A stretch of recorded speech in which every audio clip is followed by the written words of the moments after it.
The 22nd edition of the Commonwealth Games are going to kickstart in Birmingham, and the Indian contingent is 200 plus strong. They will be participating in disciplines that are close to around 20. But I think the focus is also going to be the three new disciplines that have been included this time around. That is the women's T20 cricket, as well as 3x3 basketball and 3x3 basketball for the wheelchair athletes. But it's not so much about the disciplines that have been included. I think it is the ones that have been excluded that will have a major focus on how the Indian contingent performs at these games.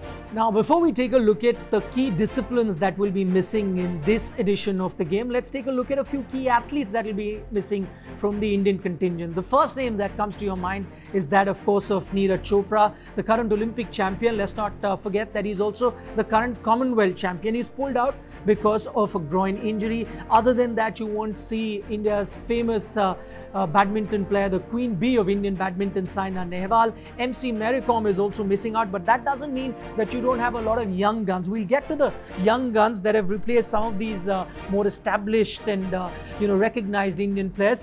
But the two disciplines not being here are going to hurt India's medal chances, and those are, of course, shooting and archery. Traditionally, India have done well, especially when it comes to shooting, because 27% of India's total medals at the Commonwealth game have come in shooting, and shooting is not going to be part of this edition of the game. 63 medals is what India have won in total, 63 gold medals that India has won in total in the Commonwealth Games. When it comes to archery, a total of 3 gold medals they've won, if you take a look at the all-time list. So those are the two disciplines that India would be missing on, but that doesn't mean that India will not have a rich haul of medal. Let's take a look at how India has performed so far in the Commonwealth Games.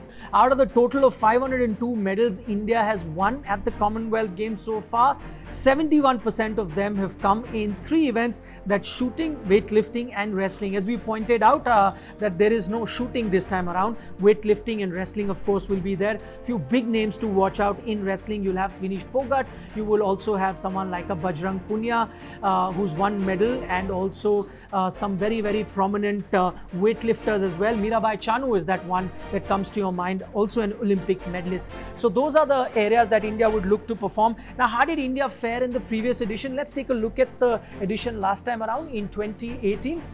India got a rich haul of 66 medals. That included 26 gold medals, 20 silver as well as 20 bronze.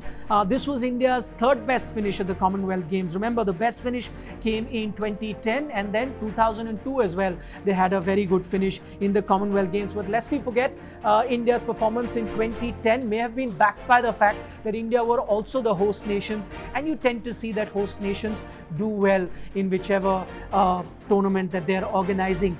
What can you expect from the young guns? This is something that I mentioned at the start of the video. So if MC Mary Kom is not around, you have someone like a Nikhil who's an upcoming star, so watch out for her. Manika Batra was another star that stood out last time around in the Commonwealth Games.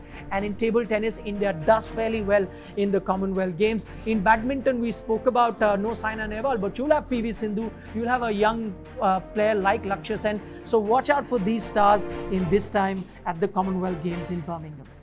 For more informative videos like this, keep watching India Today Newsmo.